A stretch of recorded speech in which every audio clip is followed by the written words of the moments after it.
Donald Trump was projected the winner of the election and became the president-elect. Now, imagine where we will be, after 4 years of him back in office. Joining us now, she is the co-chair of President Trump's transition team, Tulsi Gabbard. Will you think about going into the administration? I think you are a phenomenal asset in so many ways that I know that people may not know. And I've got to imagine that there is a position in this administration for you. Are you interested? This is up to President Trump. Obviously, he's looking to assemble a team right now.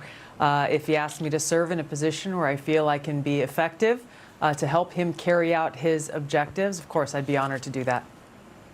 Let me ask you about, women were lied to about abortion in a whole variety of ways. Old people were lied about Donald Trump taking away Social Security and Medicare. The Harris-Walz ticket supported gender-affirming care for minors without parental consent. They support sex change operation and amnesty for illegal immigrants.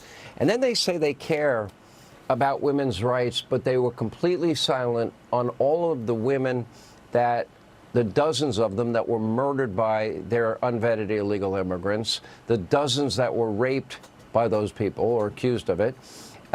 They don't seem to care about the hundreds of Americans victims of violent crimes by unvetted illegal immigrants.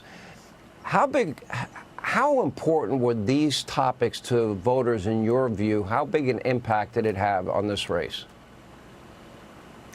Yeah, Sean, that's one of the things that really gave me hope in seeing the results of this election is the American people, the vast majority of the American people didn't fall for the lies and the propaganda that they were pushing out, and they saw through them. They saw that in Kamala Harris and in the Democrat elite and those who were backing and propping her up in the propaganda media and big tech and so forth, they saw that these are people who don't really care about the American people, that Kamala Harris was saying things that she thought would convince voters to support her. Whereas when you look at President Trump, throughout the campaign, he delivered the same message everywhere he went, regardless of the demographic of people that he was talking to. He wasn't trying to curate his message to tell people just what he thought they wanted to hear. And he was addressing very real issues that the American people are most concerned about.